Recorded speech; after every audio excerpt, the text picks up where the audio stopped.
En la cena por nuestro aniversario, me levanté para pagar y volví a tiempo de escuchar a mi esposa prometerle a otro hombre que yo desaparecería sin hacer ruido.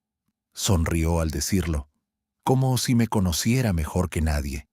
Lo que no sabía era que aquella misma noche yo empecé a borrar cada ladrillo de la vida que llevaba años construyendo a mis espaldas. Me llamo Diego Ferrer. Tengo 44 años. Soy director técnico en una empresa de ingeniería industrial en Paterna, a las afueras de Valencia. Durante casi 13 años estuve casado con Lucía, y durante casi todo ese tiempo creí que lo nuestro era firme. Esa cena de aniversario fue idea mía. Nuestro aniversario caía en jueves. Yo había reservado en un restaurante del centro histórico. Llamé con antelación. Pedí que dejaran en la mesa un pequeño ramo de dalias, las flores favoritas de Lucía. Me puse una americana gris oscuro, que ella decía que me hacía parecer un hombre seguro. Lucía apareció con un vestido granate que yo no había visto antes. Le quedaba demasiado bien para ser casual. En ese momento no pensé nada raro. Durante la cena estuvo ligera. Se rió con una historia mía del trabajo. Me apretó la mano por encima del mantel. Dijo que 13 años se habían pasado volando. Yo le creí. A mitad del plato principal, el camarero mencionó un culán de chocolate. Lucía lo miró con ganas, así que me disculpé. Quise pagar antes. Pagué en la zona del fondo. Dejé una propina generosa. Y cuando regresaba a nuestra mesa, la oí, su risa.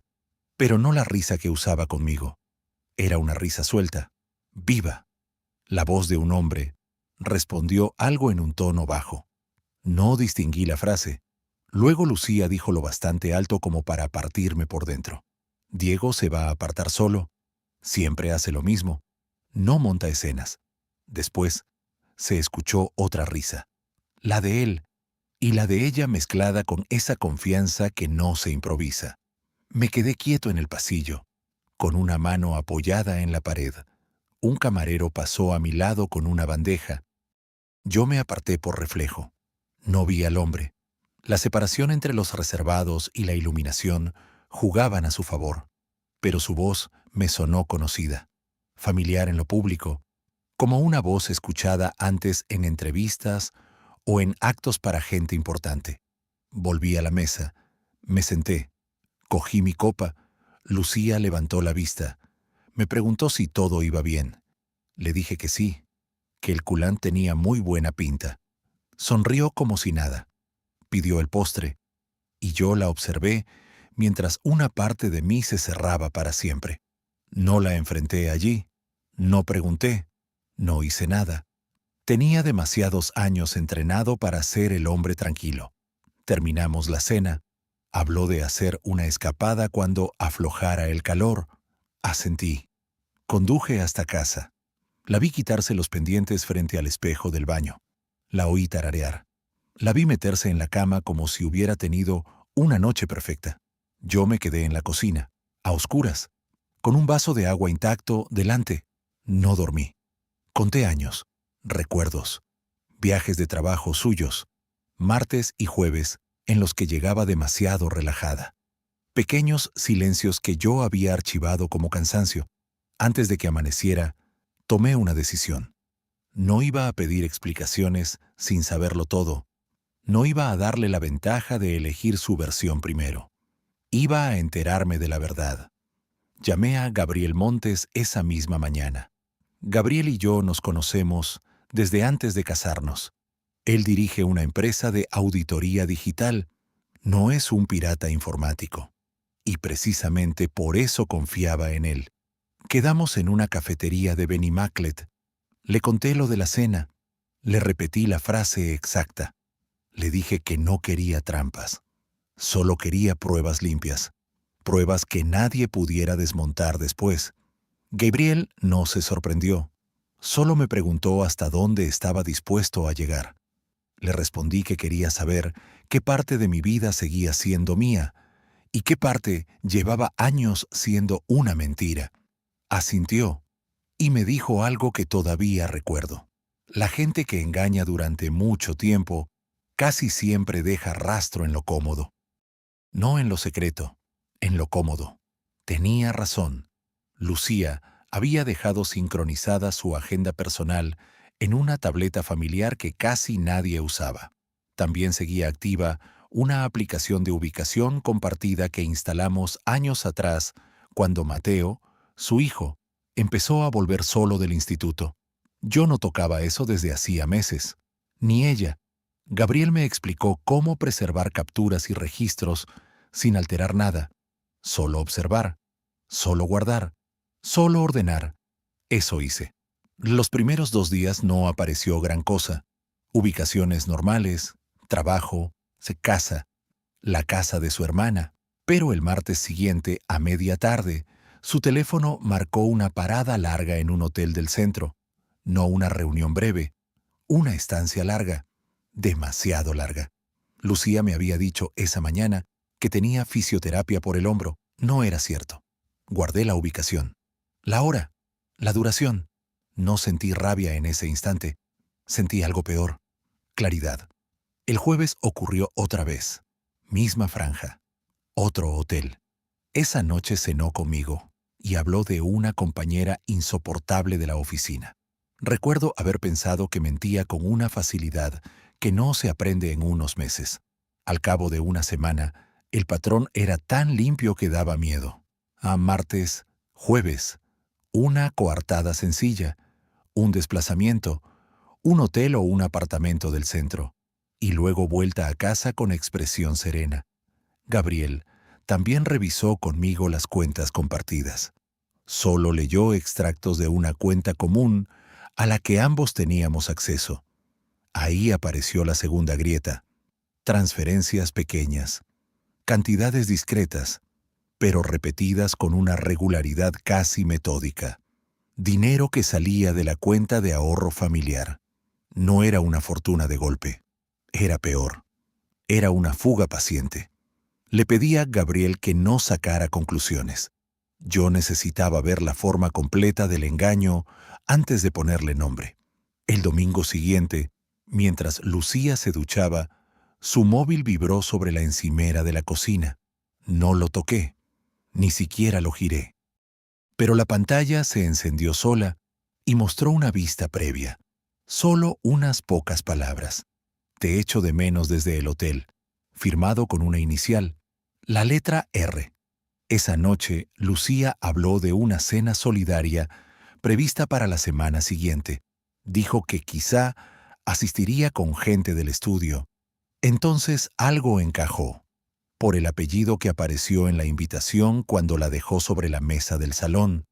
Fundación Noguera, Rafael Noguera. Ahí reconocí la voz. Promotor inmobiliario. Cara habitual en la prensa local. Patrocinador de exposiciones. Lo había visto 2 veces. Ahora, la voz tenía nombre, y el nombre tenía peso. No era un amante cualquiera.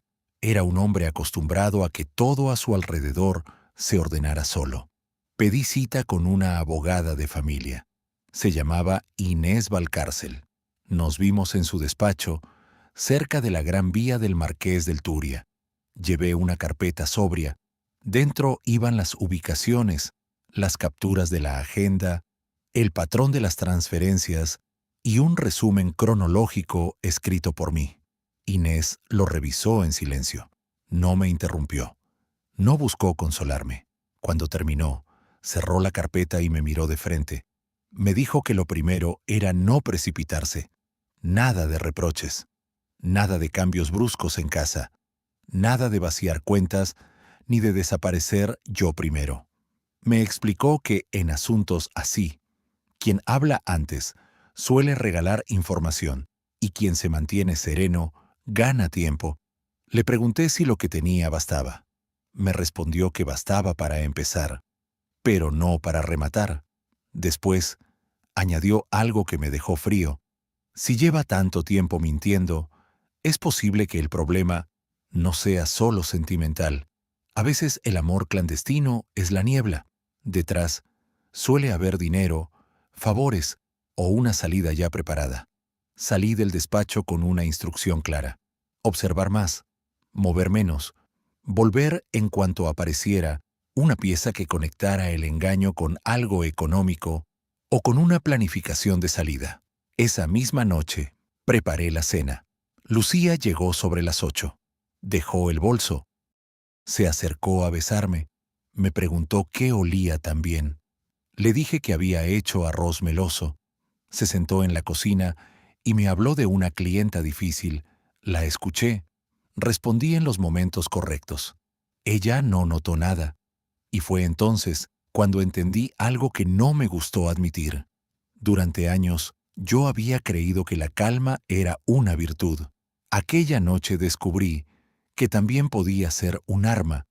Lucía pensaba que seguía viviendo con el mismo hombre de siempre, el esposo correcto, el previsible, el que no sospecha. No sabía que yo había empezado a contar cada paso, cada mentira, cada euro, cada ausencia disfrazada de rutina. No sabía que acababa de cometer su error más grave: hacerme creer que todavía tenía tiempo. A la semana siguiente, dejé de buscar señales sueltas. Empecé a buscar estructura. Eso cambia todo. Cuando uno deja de pensar como marido herido y empieza a pensar como ingeniero, el dolor no desaparece, pero se vuelve medible, y lo medible se puede ordenar. Gabriel me ayudó a levantar una línea de tiempo limpia, sin adornos, sin interpretaciones, solo hechos. Martes, jueves, salidas con una excusa parecida, paradas largas en el centro, mensajes que aparecían a horas extrañas, transferencias pequeñas, repetidas, desde la cuenta común. Al cabo de unos días el dibujo ya no parecía una sospecha, parecía una segunda vida. Y entonces apareció el primer giro que no esperaba. No vino del teléfono, ni del dinero, vino del calendario. En la tableta familiar seguía abierta una agenda antigua de Lucía. Yo pensaba que la usaba poco. Me equivoqué. No la usaba poco. La usaba con cuidado. Tenía entradas neutras, cosas anodinas: visita, revisión, café, recoger unos documentos. Pero en varios jueves aparecía una marca que se repetía con un detalle extraño: la palabra archivo, sin más. No clínica, no reunión, no masaje, archivo. Gabriel me dijo que, cuando alguien inventa nombres para ocultar algo, muchas veces elige palabras que no levantan emoción, palabras secas, sin color. Archivo era una de ellas. Revisamos esas franjas. No coincidían con hoteles. Coincidían con una dirección en la zona del ensanche. No era un restaurante. No era un despacho visible. Era un piso. Un piso antiguo, de fachada discreta, alquilado a nombre de una sociedad patrimonial vinculada a Rafael Noguera. Ese dato no lo conseguimos por magia, ni por una filtración imposible. Lo consiguió Gabriel, cruzando registros públicos y una base mercantil a la que su empresa tenía acceso legal por trabajo de auditoría. Aquello ya no era un romance improvisado entre dos personas que se escapan unas horas. Había un lugar fijo, reservado, pensado para durar. Esa misma tarde llamé a Inés. Le conté lo del piso. Le conté también lo de las transferencias. Me pidió que fuera al despacho al día siguiente.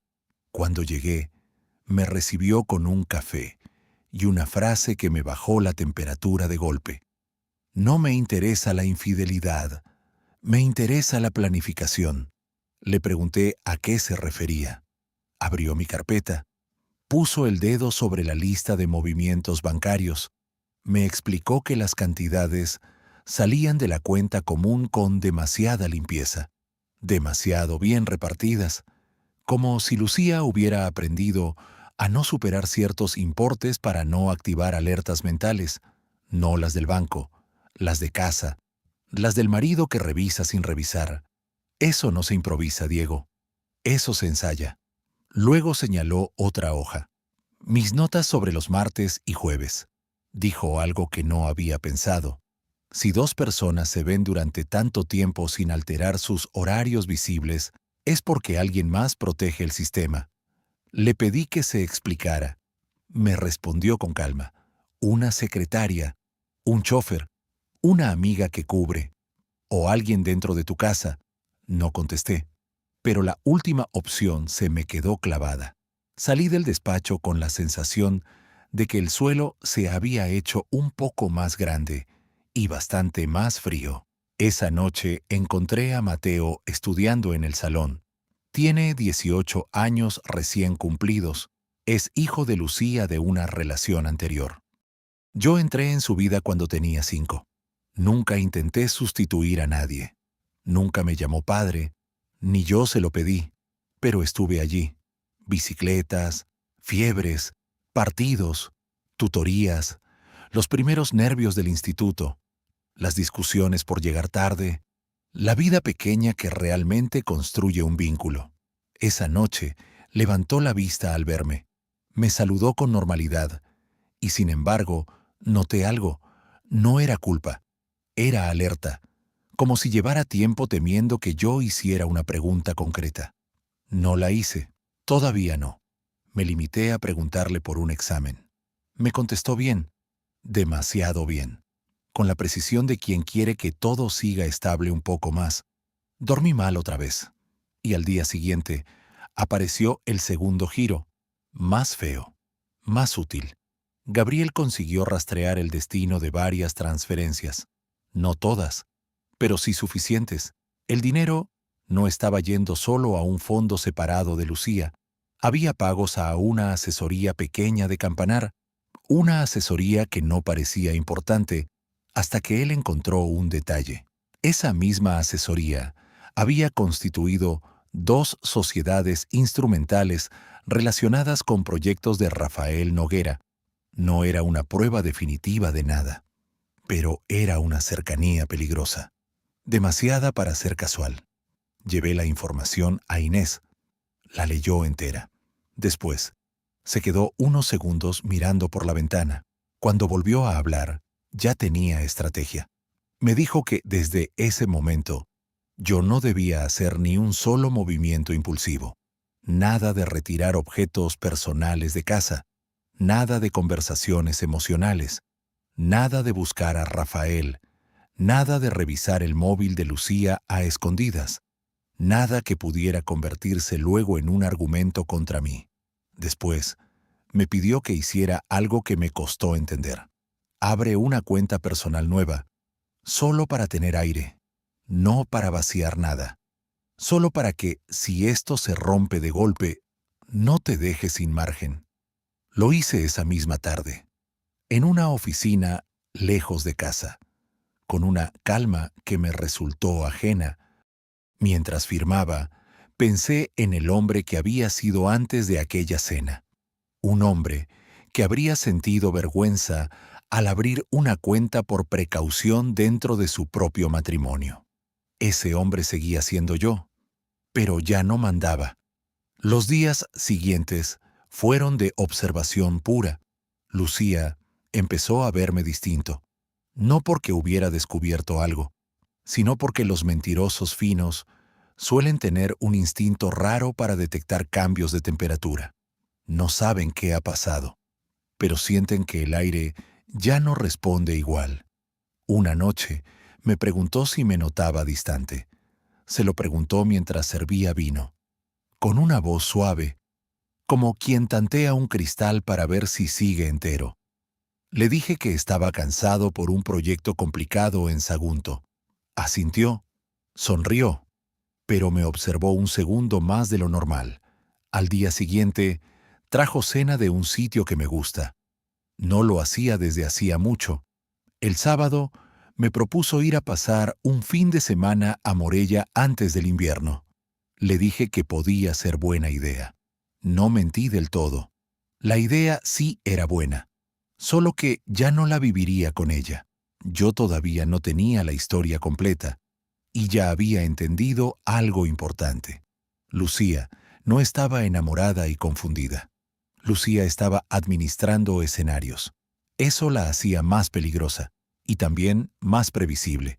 Gabriel siguió tirando del hilo de Rafael Noguera. Yo conocía su cara pública: constructor, mecenas, invitado habitual a foros empresariales, foto correcta, traje impecable, donaciones a proyectos culturales.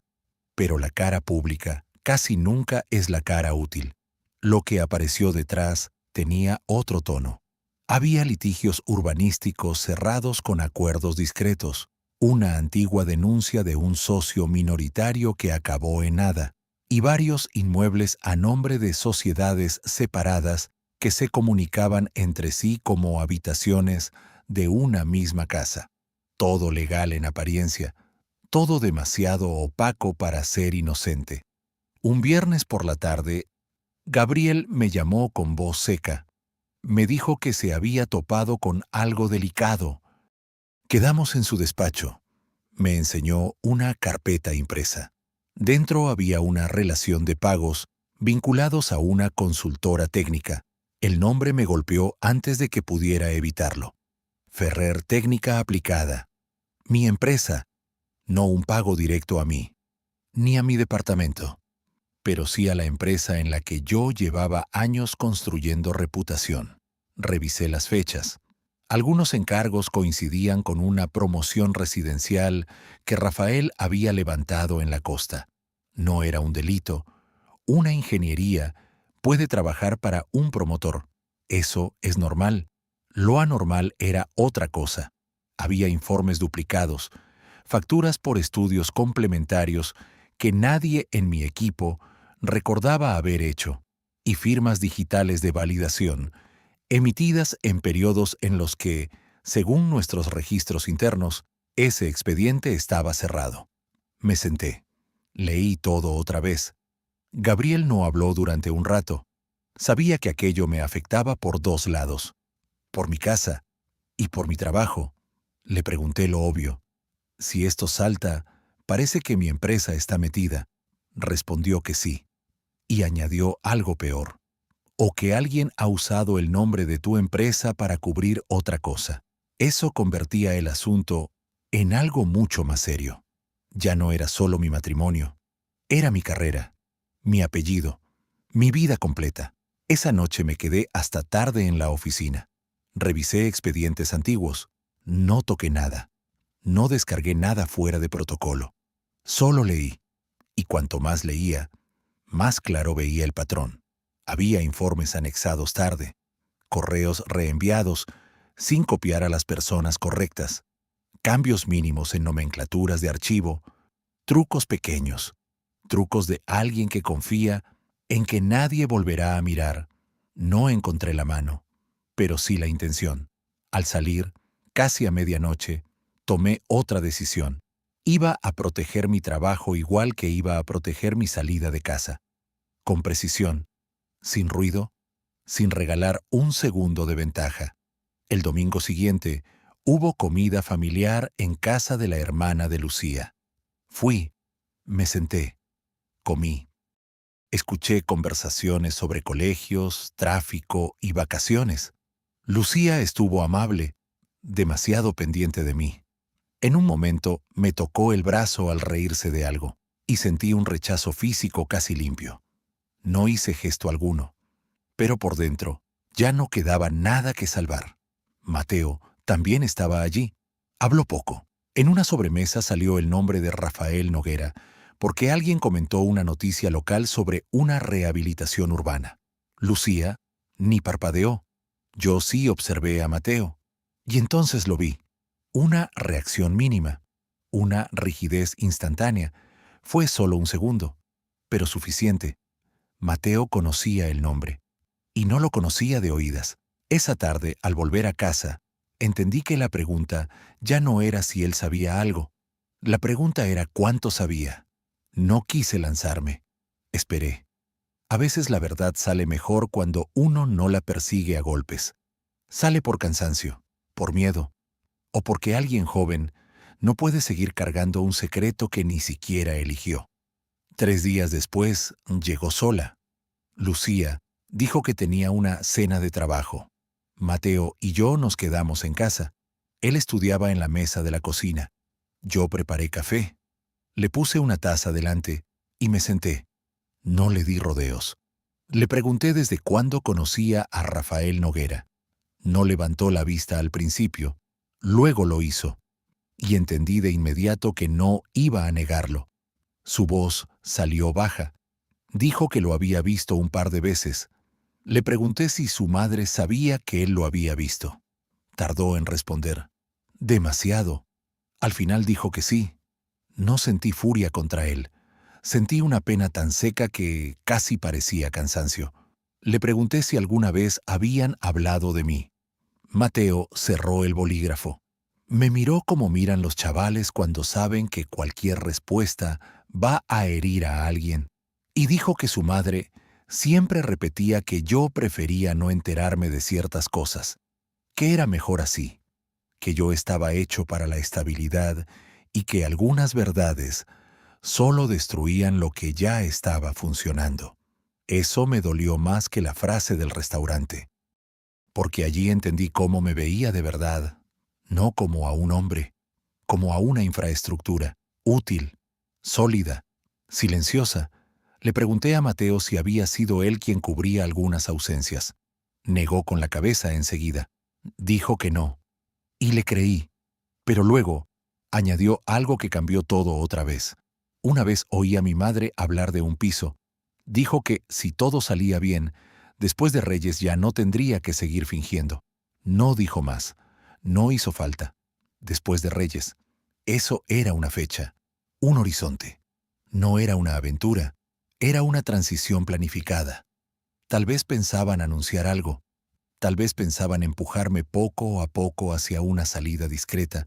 Tal vez confiaban en que yo aceptaría una versión razonable y limpia para no incomodar a nadie. Mateo se quedó mirándome, esperando una reacción. Yo mantuve la voz estable. Le di las gracias por ser sincero. Le dije que nada de aquello era responsabilidad suya y que, a partir de ese momento, no necesitaba proteger a nadie, ni a mí, ni a su madre, ni a sí mismo mintiendo. Asintió. Tenía los ojos húmedos. No lloró. Yo tampoco. Cuando se fue a su cuarto, me quedé solo en la cocina, con la taza vacía delante. Y por primera vez desde la cena de aniversario, sentí algo parecido a un punto final. No al dolor. Todavía no. Pero sí a la duda. Ya sabía suficiente para entender la forma real del engaño. Lucía no estaba improvisando una huida.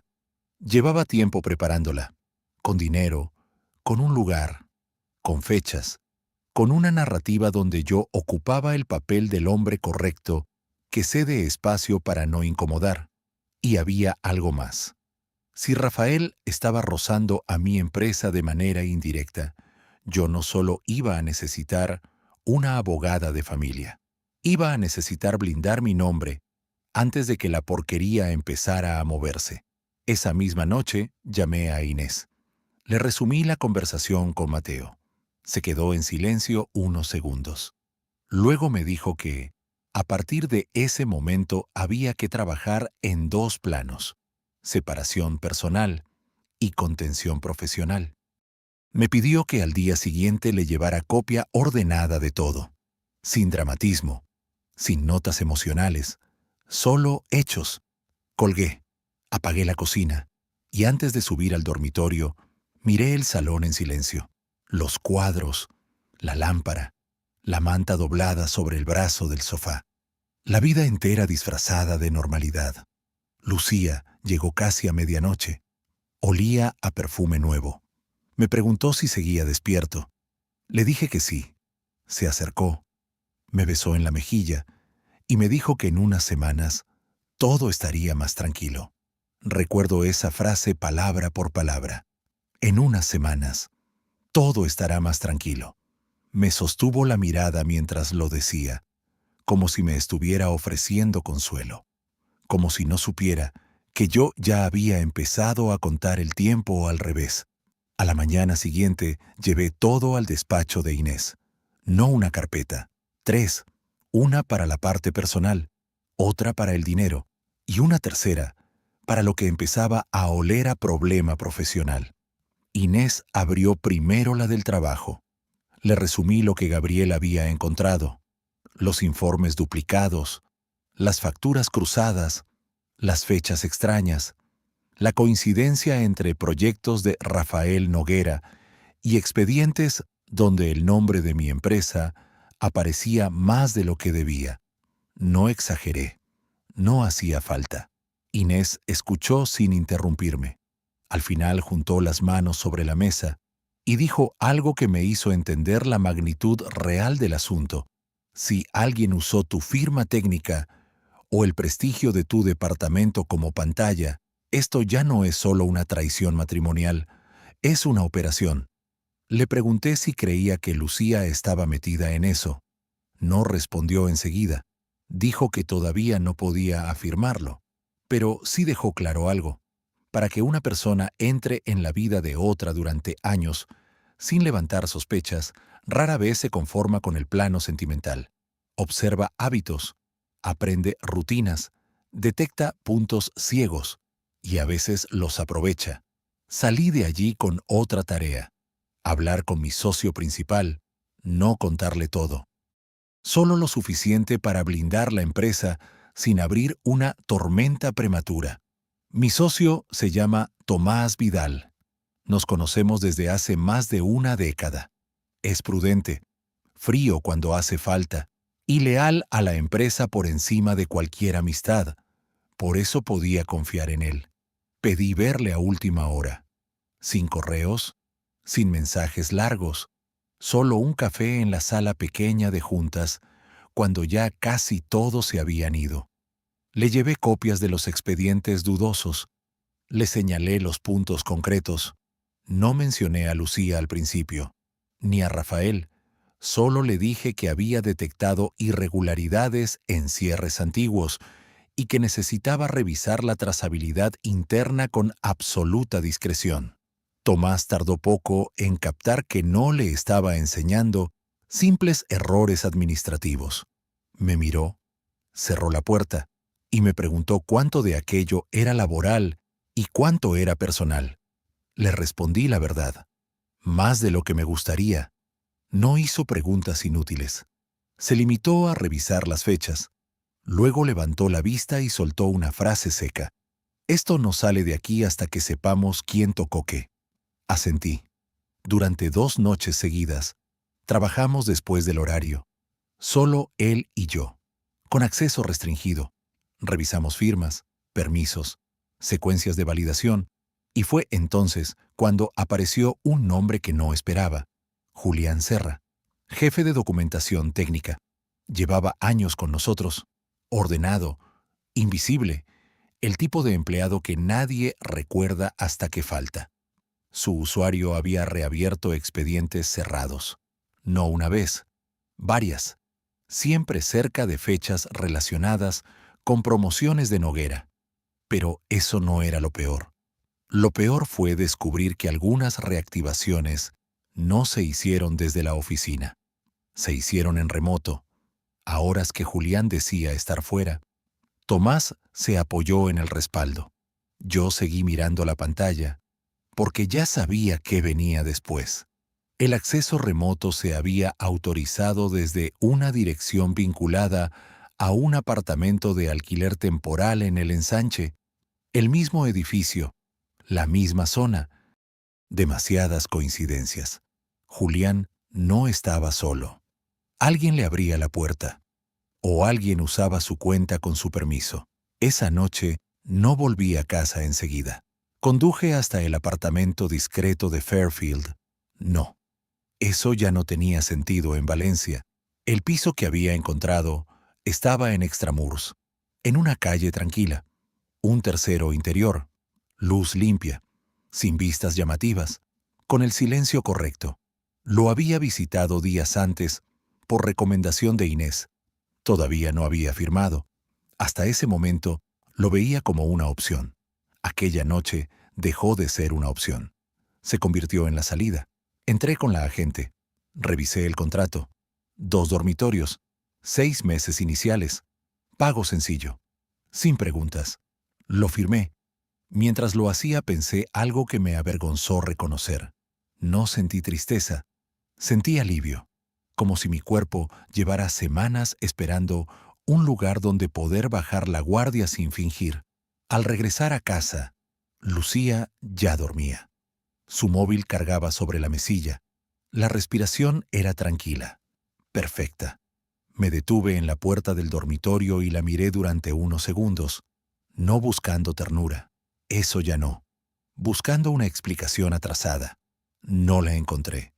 Solo vi a una mujer que llevaba demasiado tiempo viviendo con 2 relatos y que confiaba en seguir administrándolos un poco más. A la mañana siguiente, empezó a comportarse de una manera nueva, más atenta, más presente. Me mandó un mensaje a media mañana para preguntarme si había comido. Luego otro para decirme que por la noche quería hacer cena en casa. Por un instante, pensé que Mateo le había contado algo, pero no, no era eso, era otra cosa. Lucía estaba sintiendo presión desde otro frente, y yo tardé muy poco en descubrir cuál. Gabriel me llamó antes del mediodía. Había seguido revisando el entorno mercantil de Rafael Noguera y encontró que una periodista de un diario local llevaba semanas pidiendo información sobre adjudicaciones urbanísticas vinculadas a una de sus promociones. Todavía no había publicado nada, pero estaba haciendo preguntas a proveedores, a técnicos, a una consultora intermedia. Y cuando alguien así empieza a hacer preguntas, los nerviosos se mueven. Lucía no estaba pendiente de mí por intuición. Estaba pendiente de todo. De mí, de Rafael, de las piezas que ya no obedecían del todo. Aquella noche preparó lubina al horno. Puso vino bueno. Encendió velas pequeñas en la mesa del salón. Algo que no hacía desde hacía mucho. No era romanticismo. Era gestión de daños. Durante la cena habló de empezar el año de otra manera, de viajar más, de ordenar prioridades, de cerrar etapas. Esa última expresión se me quedó clavada. ¿Cerrar etapas? Le pregunté cuáles. Sonrió. Dijo que a veces la vida obliga a simplificar. Le devolví la mirada. Le dije que estaba de acuerdo, que simplificar era saludable. Sostuvo la copa un segundo en el aire, como si intentara averiguar si mi frase llevaba filo. No lo mostré. No iba a hacerlo aún. En los días siguientes empecé a mover mis cosas. No de golpe. Nunca de golpe. Un par de libros, ropa que apenas usaba, una caja con herramientas pequeñas, documentos personales, la caña de pescar de mi abuelo, que llevaba años cogiendo polvo en el trastero. Todo salía en mañanas elegidas, con Lucía en el gimnasio, o en la oficina, o en una de sus tardes de archivo. La palabra seguía dándome asco. Archivo. Como si la mentira pudiera volverse inocente cambiándole el nombre. Tomás y yo avanzamos también en lo de Julián Serra. No queríamos equivocarnos, así que no lo acusamos. Lo observamos. 2 veces salió de la oficina antes de hora. 2 veces dijo que tenía revisión médica. Y 2 veces, una cámara del parking lo registró entrando después en un coche de alta gama con chofer, matrícula asociada a una sociedad patrimonial del Grupo Noguera. Ahí dejó de haber dudas razonables. Ya no era una cadena de casualidades. Era una red. Todavía no sabíamos el propósito completo, pero sí sabíamos lo suficiente. Rafael tocaba más cosas de las que debía. Y Lucía llevaba años muy cerca del hombre que movía esos hilos. Esa mezcla empezaba a resultar obscena. A mitad de aquella semana pasó algo que no había previsto. Recibí un mensaje de un número desconocido. Solo decía que debíamos hablar a solas, sin firmas, sin contexto. Lo ignoré. 1 hora después llegó otro, esta vez con un dato que nadie ajeno debía conocer: la dirección del piso del ensanche. Debajo una frase: Ella no es la única que te ha mentido. No contesté. Se lo reenvié a Gabriel. Me llamó en menos de 10 minutos. Dijo que no borrara nada, que probablemente buscaban medir mi reacción, quizá intimidarme, quizá tender un cebo. Le pregunté quién podía haberlo enviado. Me respondió con algo muy sensato. Alguien que teme quedarse fuera del reparto cuando todo salte. Eso me dejó pensando el resto del día, porque encajaba con demasiada gente. Con Julián, con alguien del entorno de Rafael, con una persona secundaria a la que ya no le llegaban promesas, o incluso con alguien cercano a Lucía. No era una amenaza directa, era peor, era una señal de que más de una persona ya percibía grietas dentro del sistema. Esa noche no dije nada en casa. Lucía estaba extrañamente cariñosa. Se sentó a mi lado en el sofá. Me apoyó la cabeza en el hombro, y durante unos minutos fingimos una normalidad tan perfecta que llegó a darme frío. La televisión sonaba de fondo. Mateo estaba en su cuarto, y yo pensé que hay escenas que por fuera se parecen a una vida estable, pero por dentro son puro teatro. Antes de seguir, y si esta historia te está atrapando, me gustaría invitarte con cariño a suscribirte al canal y dejar tu like. Tu apoyo de verdad marca la diferencia. Nos ayuda a seguir contando historias como esta con el cuidado que merecen. 2 días después, fui al piso nuevo con una empresa pequeña de mudanzas. Nada grande, nada que llamara la atención. Solo muebles básicos, una cama, una mesa, 2 sillas, un sofá sencillo, una cafetera buena. Eso sí, la cafetera buena venía conmigo. Parece una tontería. No lo es. Cuando una vida se rompe, uno descubre que también sobrevive gracias a pequeños rituales. El olor del café, una toalla propia, el silencio de una habitación donde nadie miente. Inés me llamó esa tarde. Había revisado con más calma la parte económica y encontró algo que cambiaba el equilibrio de la separación. Las salidas de dinero de la cuenta común no iban solo a una cuenta paralela. También financiaban el alquiler del piso del ensanche y varios pagos a una empresa de decoración vinculada a reformas interiores. En otras palabras, yo había estado ayudando sin saberlo a pagar el lugar donde mi esposa preparaba su nueva vida. No lo dije en voz alta durante un rato. Me limité a respirar. Inés siguió hablando. Con su tono estable, me dijo que esa información no se usaría de inmediato. No convenía. Era mejor guardarla como una carta de cierre. Primero, dejaríamos que la otra parte se sintiera segura, que eligiera mal sus prioridades, que reclamara lo visible, y solo al final enseñaríamos lo que de verdad no podía explicar. Le pregunté si era cruel. Respondió sin dudar. No, es preciso. Cruel fue lo otro. Aquella noche, Mateo llamó a la puerta de mi despacho en casa. Entró despacio. Se quedó de pie. Me preguntó si yo iba a irme. No preguntó si su madre y yo estábamos bien, ni si había arreglo. Preguntó si yo iba a irme. Eso me dijo mucho. Le indiqué la silla frente a mí. Se sentó. Durante unos segundos ninguno habló. Luego le dije que todavía no podía contarle todo, pero que algunas cosas iban a cambiar. Bajó la mirada, y con la voz rota por primera vez, me confesó algo que no esperaba. Había visto a su madre discutir con Rafael en el coche semanas antes, no una discusión de amantes, una discusión de negocios. Lucía le reprochaba que tardara tanto. Rafael dijo que primero tenía que quedar limpio lo del técnico. Le pedí que me repitiera esa frase. Lo hizo. Primero, tiene que quedar limpio lo del técnico. Mi pulso cambió. No por rabia, por encaje. Por fin una pieza caía en su sitio. El técnico, la firma, la ingeniería, yo o alguien de mi empresa. Le pregunté a Mateo si estaba seguro. Asintió. Dijo que su madre no le vio escucharlo. Solo oyó eso y un par de frases más sobre plazos y abogados. Nada más. Le di las gracias y le pedí que no repitiera esa conversación a nadie, ni siquiera a su madre. Aceptó.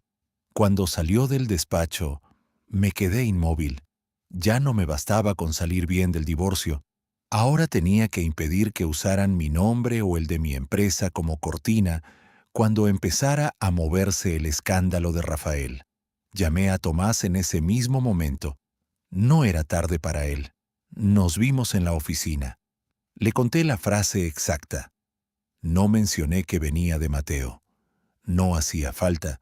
Solo dije que una fuente indirecta confirmaba que alguien estaba preparando cobertura sobre la pata técnica del asunto.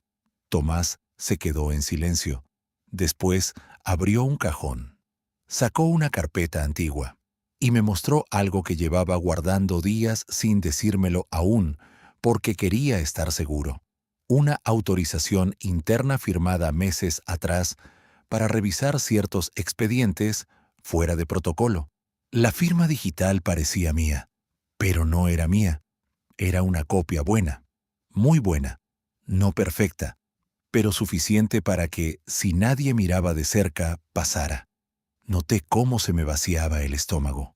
Tomás dijo que la había detectado al comparar sellos temporales. La firma se había aplicado en una franja en la que yo estaba dando una ponencia en Castellón. Había fotos, correos, testigos. Era imposible que fuera yo. Y sin embargo, mi nombre estaba ahí. Eso lo cambiaba todo.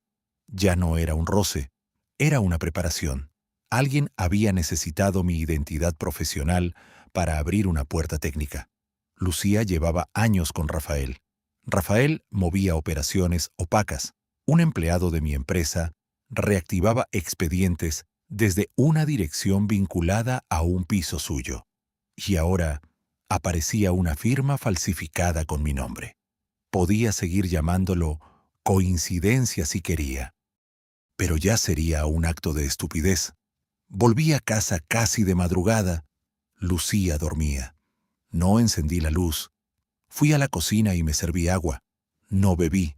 Me quedé apoyado en la encimera, mirando la ventana negra. Entendí entonces cuál había sido mi verdadero papel en todo aquello. No era solo el marido cómodo, ni el hombre que desaparecería sin hacer ruido. Era también la coartada ideal. Serio, ordenado, respetado, un perfil perfecto para que otros escondieran decisiones detrás de mi nombre mientras yo seguía pagando cenas de aniversario y hablando del tiempo.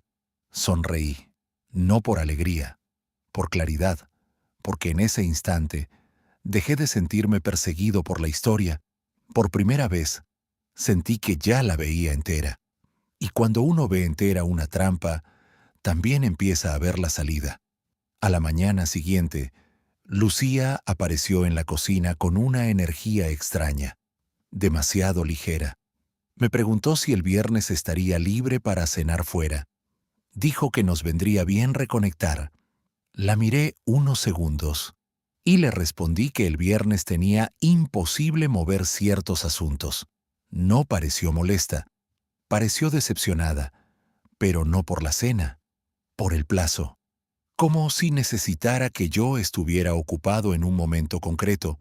Tomé nota mental. Luego se acercó.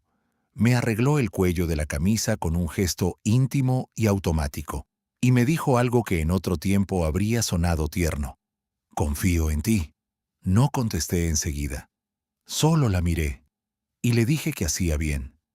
Fue la mentira más serena de toda mi vida. Al día siguiente, no fui directo a casa después del trabajo. Fui al piso de Extramurs. Abrí la puerta. Encendí solo la luz del salón. Me quedé quieto unos segundos. Todavía olía a pintura reciente y a cartón. A vida nueva sin estrenar. Era un olor limpio, sin recuerdos, sin mentira. Apoyé la mano en el respaldo de la silla de la cocina y pensé algo muy simple. Yo ya me había ido por dentro. Solo faltaba que el resto del mundo lo descubriera. Esa misma noche, Inés reunió las 3 líneas del caso en una sola estrategia: divorcio, protección patrimonial y defensa preventiva de mi nombre profesional. Me pidió una reunión más larga en su despacho. Fui con Gabriel y con Tomás, no porque fueran mis amigos, sino porque a esas alturas eran testigos útiles y piezas necesarias. Inés nos hizo hablar por turnos. Primero Tomás explicó lo de la firma falsificada, los accesos remotos, las reaperturas de expedientes, el rastro de Julián Serra. Después Gabriel detalló las conexiones mercantiles, el piso del ensanche, las sociedades cruzadas, la asesoría de Campanar, los pagos indirectos y finalmente hablé yo. Conté la cena del aniversario, la frase en el restaurante, los hoteles, las transferencias, la conversación con Mateo y aquella frase que lo había cambiado todo. Primero, tiene que quedar limpio lo del técnico. Cuando terminamos, Inés cerró la libreta, se inclinó un poco hacia adelante y dijo lo que todos sabíamos pero nadie había formulado con tanta claridad. Lucía no solo te ha estado engañando, te ha estado posicionando como marido manejable, como perfil útil y quizá como chivo expiatorio elegante si alguna parte del sistema necesitaba caer en blandito. Nadie respondió, no hacía falta. Después nos explicó el orden exacto.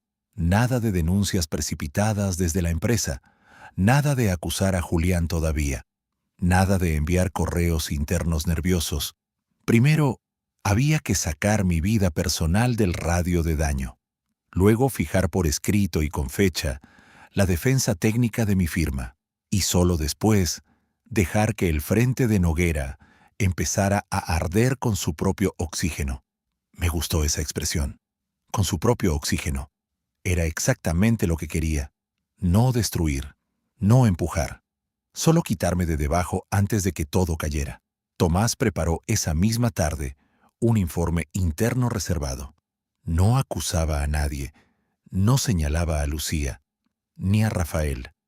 Solo constataba irregularidades documentales, alteraciones de trazabilidad y una firma digital incompatible con mi presencia física en el lugar y la hora registrados. Lo archivó en un entorno legal protegido, con sello temporal, con copia en manos de un notario colaborador de la empresa. Ese detalle me dejó respirar un poco mejor.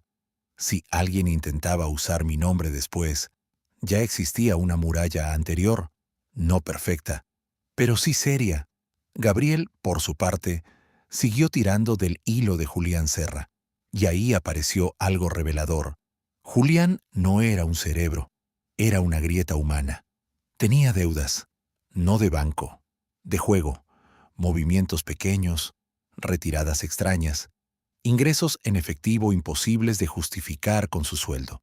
Y además, había empezado a mirar ofertas de trabajo fuera de Valencia. No era un hombre cómodo, era un hombre asustado. Cuando Gabriel me lo contó, entendí la lógica completa. Alguien como Rafael no se rodea de iguales para este tipo de trabajos. Se rodea de personas necesitadas, gente que firma, gente que abre archivos, gente que cree que solo está tocando papeles, no la obra entera, los engranajes discretos, los que luego se sacrifican primero. Ese pensamiento me dejó una certeza. Si Julián caía, alguien intentaría lanzarlo contra la empresa, y si la empresa necesitaba un nombre concreto para descargar responsabilidad, el mío era perfecto. No iba a permitirlo. Durante esos días, Lucía se volvió casi impecable en casa. No afectuosa de verdad, eso no. Más bien aplicada, como una alumna brillante intentando corregir con demasiada pulcritud una redacción que sabe que está mal. Me esperaba despierta. Me preguntaba por reuniones con interés renovado. Rescató incluso viejos planes que llevaban años sin movernos, una escapada al interior, una cena con amigos, una visita a una exposición. Yo aceptaba algunas cosas pequeñas, nunca las importantes. Quería que siguiera creyendo que aún manejaba el ritmo. Una noche, mientras recogíamos la cocina, me dijo que le preocupaba verme tan volcado en el trabajo. Usó un tono tierno, cuidadoso, y me preguntó si seguía confiando en nosotros. La frase casi me hizo sonreír. No por humor, por la precisión del disfraz. Le respondí que la confianza no se dice, se demuestra. Se quedó callada un segundo, y después dijo que tenía razón. Aquella respuesta me confirmó que estaba nerviosa. Lucía nunca había sido una mujer de guardar silencio ante una frase ambigua. Si ahora lo hacía, era porque tenía otras alarmas sonando dentro. A finales de esa semana ocurrió algo más. La periodista que investigaba a Rafael dejó de ser un rumor. Ya tenía nombre. Marta Sánchez, redacción de Política Local y Urbanismo. Gabriel la conocía de cruzarse con ella en alguna investigación anterior. No eran amigos, pero sabía cómo trabajaba. Dura, paciente y bastante inmune a las llamadas amables de empresarios con prisa. Yo no iba a hablar con ella directamente. No aún. Inés tampoco quería eso. Demasiado riesgo. Demasiada cercanía con mi situación personal. La solución fue otra. Preparar un envío anónimo. Limpio. Sin dramatismo. Sin rastro emocional. Solo documentos. Cadenas mercantiles. Fechas. Cruces de sociedades. Pagos. El vínculo con el piso del ensanche no lo incluimos. Eso era mío. Demasiado íntimo. Demasiado fácil de conectar. Pero sí incluimos lo suficiente para que Marta viera que detrás de la fachada de Rafael había algo muy serio. Yo preparé las copias. Gabriel revisó que no quedara ninguna huella torpe. Tomás aportó solo una nota técnica genérica sobre alteraciones documentales habituales en procesos urbanísticos. Nada que delatara a la empresa. Nada que me expusiera. El sobre salió de Valencia por una ruta ridícula. Primero a una oficina de correos, en un barrio donde nadie me conocía. Luego, a manos del sistema, sin remitente, sin explicación, solo información. Nunca sabré describir del todo lo que sentí al dejarlo caer en el buzón. No fue venganza, tampoco alivio. Fue otra cosa. La sensación de retirar una tabla de un muro que ya estaba húmedo. No tiras la casa. Solo permites que se vea la grieta. Ese mismo sábado, Lucía dijo que iba a una inauguración en una galería con una amiga llamada Sonia. Lo dijo con una soltura casi perfecta. Yo asentí. Le pregunté si volvería tarde. Respondió que no demasiado. Iba guapa. Más de lo que exigía una galería pequeña de barrio. Vi el bolso nuevo, el perfume distinto y esa forma especial de mirarse al espejo cuando una mujer no se arregla para salir, sino para ser mirada. Esperé 20 minutos. Abrí la aplicación de ubicación. No fue a ninguna galería. Fue al hotel del centro, el mismo de antes. Subió. Se quedó allí casi 4 horas. Guardé la captura, la hora, la dirección, la duración. Cuando regresó traía un catálogo doblado bajo el brazo. Ni siquiera me impresionó. Ya no. Lo que me impresionó fue la disciplina, la serenidad con la que podía entrar por la puerta, besarme en la mejilla y dejar una prueba falsa sobre la consola del recibidor. Mateo la vio también. Lo noté por cómo miró el catálogo y luego evitó mirarme a mí. Cada vez me dolía más ese chico, no por lo que hubiera hecho, sino por el sitio donde lo habían metido. 2 días después, mientras yo revisaba unos planos en la oficina, recibí una llamada de un número oculto. No suelo coger esas llamadas. Aquella vez lo hice. Nadie habló durante los primeros segundos. Después, una voz de hombre dijo algo muy simple. «Cuida tu empresa». Y colgó. Me quedé inmóvil. La voz no era la de Rafael, tampoco la de Julián. No la reconocí, pero el mensaje era claro. Alguien estaba sintiendo movimientos. Alguien sospechaba que el frente técnico podía soltarse. Se lo conté a Tomás. No se alteró. Solo pidió reforzar accesos y congelar permisos de validación antiguos. Se hizo esa misma tarde, sin aspavientos, como mantenimiento rutinario. A veces la mejor manera de desactivar una bomba es ponerle alrededor una apariencia aburrida. En casa, mientras tanto, el aire se volvía cada día más extraño. Lucía parecía querer acercarse y salir corriendo a la vez. Buscaba conversación. Luego se distraía.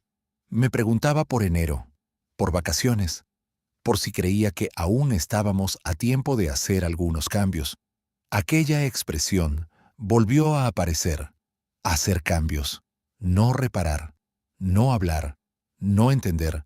Hacer cambios. Como quien ajusta una decoración antes de vender un piso. Una noche incluso, me propuso mirar casas en otra zona de la ciudad. Dijo que quizá necesitábamos un sitio nuevo. Me costó mucho no mirarla con desprecio. Solo le dije que no pensaba tomar decisiones de vivienda con prisa. No insistió, pero anoté mentalmente otro detalle. Ella quería moverme del tablero, quizá suavemente, quizá con apariencia de proyecto común. Eso encajaba demasiado bien con todo lo demás. Por esos días también empecé a ver a Clara, no de la manera en que algunos imaginarían, no como sustitución, no como aventura. Clara Ruiz es arquitecta. Trabajamos juntos en una rehabilitación del Cabanyal hacía casi 2 años. Inteligente, directa, con una risa limpia. Habíamos mantenido un trato cordial desde entonces. Nada más. La llamé porque necesitaba sentarme delante de alguien que no formara parte de la mentira. Solo eso. Tomamos café cerca de la universidad. Hablamos de edificios viejos, de una obra complicada, de su padre que acababa de jubilarse, de libros, de la ciudad. En ningún momento le conté la historia completa. No correspondía. Pero cuando me preguntó si estaba bien, tardé demasiado en responder. Ella no insistió. Solo dijo que a veces la gente tarda mucho en admitir que vive dentro de algo roto y que salir también cansa. Aquella frase se quedó conmigo toda la tarde. Salir también cansa. Era verdad. Salir no era heroico. No tenía música. No tenía grandes gestos. Tenía cajas, silencio, papeleo, prudencia y un nivel de desgaste que nadie aplaude. A mediados de diciembre, el piso de Extramurs ya parecía mío. Había ropa en el armario, platos en la cocina, toallas en el baño y una lámpara junto al sofá que encendía solo por placer. Faltaba lo esencial. La fecha. Inés la fijó, un martes por la mañana. Los papeles estaban listos, la demanda cerrada, la estrategia económica armada, la secuencia de servicio preparada. Y además, ya había un aviso discreto a mi empresa para responder de inmediato si el asunto técnico empezaba a tocarles. Cuando Inés me lo confirmó, me hizo una sola pregunta. ¿Estás seguro? No me preguntó si estaba triste, ni si aún la quería, ni si quería darle otra oportunidad. Me preguntó si estaba seguro. Y lo estaba. No por falta de dolor, precisamente por haberlo atravesado entero. Esa noche volví a casa algo más tarde. Lucía estaba en el salón. Había encendido solo una lámpara. Tenía una copa de vino en la mano. Me dijo que quería hablar conmigo al día siguiente, que había cosas que no podían seguir igual. Noté cómo el tiempo se tensaba. Le pregunté si era urgente. Respondió que quizá ya no quedaba mucho margen para seguir posponiendo ciertas conversaciones. Sonreí por dentro. No sabía hasta qué punto había elegido bien las palabras. Yo ya tampoco pensaba posponer nada. Le dije que al día siguiente tenía una agenda complicada, pero que encontraríamos el momento. Asintió despacio. Me miró como si quisiera detectar en mi cara una respuesta que no llegaba. Luego se levantó, se acercó, me besó en la mejilla y dijo que esperaba que todavía supiéramos hacer las cosas con elegancia. Esa palabra me acompañó hasta el dormitorio. Elegancia. Lo elegante, al parecer, era que ella mintiera durante años, que desviara dinero, que usara mi estabilidad como cobertura, que rozara mi nombre profesional a través de un entramado ajeno y que yo, llegado el momento, facilitara una salida ordenada para no incomodar a nadie. Aquella noche no dormí mucho, no por nervios, por claridad. Repasé mentalmente lo que ocurriría. Primero el servicio, luego el silencio, después la llamada de Marta Sánchez a alguna oficina de Rafael, luego el temblor, luego el ruido, y en medio de todo eso, yo ya estaría fuera. A las 5:30 me levanté sin hacer ruido. Preparé café, no el suyo, el mío. Miré la cocina por última vez, con la calma de quien ya ha hecho el duelo antes de cerrar la puerta. En unas horas, todo iba a cambiar, pero lo cierto es que para mí ya había cambiado hacía mucho. Solo faltaba que Lucía dejara de vivir en la versión cómoda de la historia y empezara a vivir en la verdadera. El martes amaneció frío y despejado. No parecía un día importante, y por eso mismo era perfecto. Fui a la oficina temprano, revisé 2 correos, firmé un informe, tomé café con Tomás en silencio. Ninguno de los dos necesitaba hablar demasiado. Todo estaba ya en marcha. A media mañana, recibí el mensaje de Inés. Lucía había sido notificada en casa. Sin drama, sin escena, sin margen para inventarse un orden distinto de los hechos. Leí el mensaje una sola vez, guardé el móvil y seguí trabajando. Eso fue lo más extraño de aquella mañana. La normalidad. Durante semanas había imaginado el momento. Pensé que sentiría un golpe, una descarga, una liberación instantánea. No fue así. Lo que sentí fue precisión, como cuando una máquina encaja por fin después de muchas pruebas. No, a las pocas horas llegó el primer mensaje de Lucía. Decía que necesitaba hablar conmigo de inmediato, que aquello debía de ser un error, que yo no podía haber hecho algo así sin hablar con ella primero. No respondí. Llegó un segundo mensaje, más largo, más cuidado. Hablaba de lo nuestro, de la necesidad de calma, de no dejar que terceros decidieran por nosotros. Tampoco respondí. El tercero fue más sincero sin querer. Me pedía que volviera a casa antes de que aquello se complicara más. Antes de que aquello se complicara más. Esa frase confirmó lo que llevaba meses intuyendo. Lucía no estaba sorprendida por la ruptura, estaba sorprendida por el momento, por haber perdido el control del calendario. Le reenvié los mensajes a Inés. Nada más. A media tarde, mi asistente me llamó al despacho. Su voz sonaba correcta, pero tensa. Lucía estaba en recepción. Quería verme. Le dije que la hiciera pasar. Entró sin correr, sin lágrimas, sin descomponerse. Eso también era muy propio de ella. La compostura como última forma de poder. Cerró la puerta, se quedó de pie. Llevaba la demanda en la mano y una expresión que mezclaba rabia, incredulidad y cálculo. Me preguntó cuánto tiempo llevaba preparándolo. Le respondí que el suficiente. Quiso saber desde cuándo lo sabía. Le dije la verdad, desde la cena del aniversario, no desde mucho después, no desde una sospecha reciente, desde aquella frase exacta que soltó creyéndose a salvo. El color le cambió en la cara, muy poco, pero le cambió. No intentó negarlo de inmediato. Eso fue lo primero que me hizo ver que estaba agotada. Lo segundo fue lo que dijo después. No es lo que piensas. La miré. Le pedí que se sentara. Yo ya estaba sentado. No hizo falta levantar la voz. Le dije que tenía registros, ubicaciones, movimientos bancarios, pagos del piso del ensanche, entradas y salidas, fechas, Mentiras repetidas durante demasiado tiempo.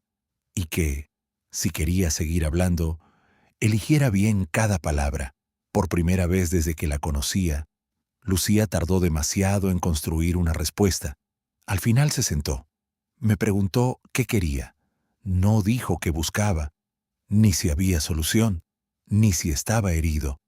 Preguntó qué quería. Eso la resumía entera.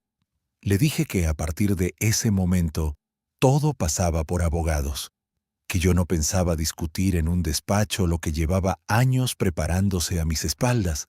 Entonces cometió un error, uno pequeño, pero revelador. Dijo que al menos esperaba que yo fuera razonable con el piso de Benimaclet. Allí estaba, el primer movimiento real, no el matrimonio, no la verdad, no Mateo, el piso. Aquel apartamento pequeño que habíamos comprado para alquilar a estudiantes. El activo visible, el premio que ella daba por descontado. La dejé hablar un poco más. Mencionó estabilidad, proporcionalidad, equilibrio. Luego añadió que había cosas que yo no entendía del todo. Le respondí que quizá tenía razón, pero que entendía perfectamente una transferencia constante de dinero común hacia una cuenta privada y el pago encubierto de un piso para encuentros y planes futuros. Se quedó quieta, completamente quieta. Entonces, supo que la historia ya no le pertenecía. Se levantó despacio. Me miró con una mezcla rara de dureza y desconcierto, como si aún estuviera buscando al hombre que debía haberse roto antes de llegar a ese punto. No lo encontró. Le abrí la puerta. Le dije que Inés hablaría con su abogado. Salió sin despedirse. La vi cruzar el aparcamiento desde la ventana del despacho. Se metió en su coche. No arrancó enseguida. Se quedó dentro varios minutos. Por primera vez no sentí ni amor ni rabia, solo distancia. 2 días después, estalló el frente de Rafael Noguera. No con un rumor, no con una nota tibia, con una publicación firme de Marta Sánchez, portada digital a primera hora. Y al mediodía, ya estaba en todos los despachos que importaban. La pieza hablaba de sociedades cruzadas, de adjudicaciones aceleradas, de consultoras intermediarias, de pagos opacos. No mencionaba mi vida, no mencionaba a Lucía, ni a mi empresa por nombre, pero sí abría la puerta a una revisión técnica de varios expedientes. Lo bastante para que en el entorno de Rafael cundiera el miedo. Tomás entró en mi despacho con el artículo impreso. Lo dejó sobre la mesa.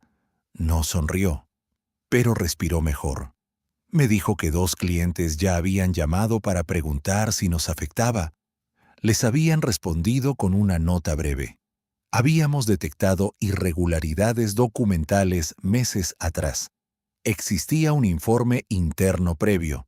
La empresa estaba colaborando con cualquier revisión necesaria y yo quedaba fuera desde el primer minuto porque mi firma ya estaba protegida por fecha y por prueba de ubicación. Eso había sido fundamental. No ganar después. Estar a salvo antes. Aquella misma tarde, Rafael me llamó. No esperaba eso. Ni Inés tampoco. Miré la pantalla. Su nombre estaba ahí. Lo dejé sonar. Llamó de nuevo.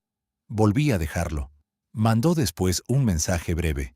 Decía que debíamos aclarar ciertos malentendidos como hombres sensatos. No contesté. Se lo reenvié a Inés. Ella respondió por su vía, advirtiendo que cualquier contacto futuro sería incorporado al expediente si resultaba necesario. No volvió a llamarme. Quien sí volvió a aparecer fue Julián Serra. No en persona, con una baja médica repentina. Desapareció de la oficina, pero ya era tarde para él. Tomás y el equipo jurídico interno tenían todo lo necesario para apartarlo y conservar la cadena documental. A los pocos días, trascendió que había intentado negociar una salida discreta. No pudo. Cuando un engranaje secundario entiende que el mecanismo entero se mueve, suele buscar aire. Pero a veces ya no queda. En casa, o lo que todavía seguía siendo legalmente casa, el ambiente se volvió glacial. Lucía dejó de fingir ternura, dejó también de llamarme. Todo pasó a través de abogados. Mateo me escribió una noche. Solo me preguntó si podíamos vernos a solas. Quedé con él en una cafetería cerca de la Ciudad de las Artes. Llegó con esa expresión de los chicos que han envejecido demasiado deprisa dentro de una historia que no pidieron. Se sentó. No supo por dónde empezar. Le facilité el camino. Le dije que no iba a pedirle cuentas, ni elegir bandos, ni convertirlo en testigo de nada. Entonces bajó la cabeza y me dijo algo que aún hoy recuerdo con una ternura extraña. Pensé que tú no harías nada. No lo dijo con reproche. Lo dijo con sorpresa, como quien descubre que una pared también puede moverse. Le respondí que hacer algo no siempre significa gritar. A veces significa no permitir que otros decidan quién eres. Mateo asintió. Me dijo que su madre llevaba meses hablando de cambios, de una vida nueva, de poner todo en su sitio, y que él había querido creer que aquello no implicaba destruir lo anterior. No supe qué decir durante unos segundos. Luego le dije la verdad. Hay personas que llaman orden a dejar a otros cargando con el desorden. Se le llenaron los ojos. No lloró. Yo tampoco. Antes de irse me dio las gracias. No por el dinero, ni por los años, por haberlo tratado siempre como si importara. Aquello me golpeó más que cualquier documento. La mediación llegó en enero. Oficina neutra, mesa ovalada, café malo, aire seco. Lucía llegó con su abogado. Pulcra, fría, mucho más silenciosa que en el despacho. Yo fui con Inés. Llevábamos el trabajo hecho. Ese era el secreto. No llegar a negociar, llegar a confirmar. El abogado de Lucía empezó con un tono correcto. Propuso hablar primero de la vivienda común y del piso de Benimaclet. Inés le dejó hablar. Luego puso sobre la mesa lo justo. No todo. Nunca todo. La secuencia de transferencias. La cuenta paralela. Los pagos asociados al piso del ensanche. Y el uso de dinero común para sostener una estructura ajena al matrimonio. No buscó humillarla. Buscó ordenar la realidad. El abogado cambió de postura enseguida. Lucía pidió un receso. Cuando volvieron, el tono ya era otro, más práctico, más cansado. El piso de Benimaclet pasó a ser su prioridad absoluta. Inés me había advertido, déjale pelear lo visible. Mientras alguien se aferra a la pieza que entiende, suele dejar sin tocar la que de verdad importa. En mi caso, lo que de verdad importaba era mi participación reforzada en la empresa, una estructura previa al matrimonio, con blindaje suficiente si nadie venía dispuesto a una guerra larga y sucia. Y Lucía no podía permitirse una guerra larga, no con el frente de Rafael abierto, no con sus propias transferencias documentadas, no con la amenaza latente de que otras piezas empezaran a hablar. Aceptó el piso, aceptó una salida económica corregida por las cantidades desviadas, aceptó una venta ordenada de la vivienda principal con reparto ajustado y, sobre todo, aceptó cerrar rápido. Ese era el dato verdadero, la prisa. Quien tiene razón suele querer aclarar. Quien teme lo que puede aparecer quiere terminar. Salimos de la mediación sin saludarnos. En la acera, Inés me estrechó la mano. Me dijo que había quedado limpio. No perfecto, eso nunca, pero limpio. Le di las gracias. Luego fui al piso de Extramurs. Abrí, entré, y por primera vez me senté allí sabiendo que ya no era un escondite. Era mi casa. Esa noche cené solo. Pasta sencilla, aceite bueno, pan tostado, nada especial. Y sin embargo, me supo mejor que cualquier cena elegante de los últimos años, porque no había actuación, ni interpretación, ni una frase amable esperando rentabilidad. Solo silencio. Silencio verdadero. Las semanas siguientes fueron sacando a Rafael de su propio pedestal. Renunció a un patronato. Perdió presencia pública. Empezaron a hablar de auditorías externas, de revisiones urbanísticas, de posibles responsabilidades. Yo no empujé nada más, no hizo falta. Había aprendido una lección importante. No siempre hay que derribar a alguien. A veces basta con apartar la mano que lo sostenía. Lucía se mudó temporalmente al piso de Benimaclet. Luego dejé de seguir su rastro. No por nobleza, por salud. Ya no necesitaba saber. Había dedicado demasiados meses a mirar detrás del telón. No iba a convertir eso en una costumbre. Con Clara, empecé a quedar más a menudo en primavera. Despacio, sin promesas de película, sin urgencia. Un paseo por el cauce del río, una cena sin disfraces, un sábado ayudándola a elegir azulejos para una reforma. Lo que más me sorprendió no fue la atracción, fue la paz. La calma de estar con alguien que no administraba cada palabra como inversión. Una noche, me dijo que conmigo no sentía que tuviera que adivinar el suelo. Esa frase me hizo sonreír, porque yo sabía exactamente lo que quería decir. Meses después, Mateo me escribió para contarme que lo habían admitido en la universidad. Ingeniería. Sonreí al leerlo. Le respondí que se lo había ganado y que estaba orgulloso de él. Tardó un poco en contestar. Luego llegó un mensaje corto. Gracias por quedarte cuando era más fácil desaparecer. Lo leí varias veces. Yo era el hombre que, según Lucía, desaparecería sin hacer ruido. Y de algún modo tenía razón. Desaparecí, pero no como ella imaginaba. No me borré en silencio para facilitarle el guión. No me hundí. No me convertí en una sombra dócil que firma lo que otros ya han decidido. Desaparecí de una mentira, de una casa que ya no era hogar, de una versión de mí mismo construida para sostener la comodidad ajena, y aparecí al otro lado más ligero, más exacto, más difícil de manejar. Un domingo de mayo pasé en coche por delante del restaurante donde todo había empezado. Lo reconocí al instante. La fachada, la esquina, la luz del interior. No frené. No sentí el tirón de entrar, ni siquiera el de recordar con detalle. Seguí conduciendo. Subí el volumen de la radio y entonces supe que estaba bien. No perfecto, no invulnerable. Bien, que es muchísimo más de lo que a veces uno cree posible cuando la verdad le estalla dentro. La gente confunde mucho el silencio. Lo toma por debilidad, por resignación, por cobardía. Se equivocan.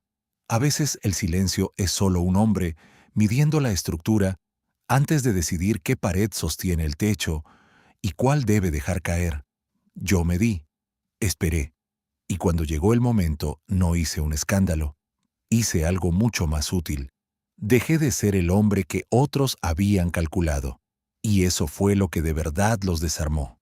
Si al terminar esta historia no saben qué añadir, o sienten que es difícil encontrar las palabras, a nuestro equipo le hará muy feliz ver incluso un simple gracias en los comentarios.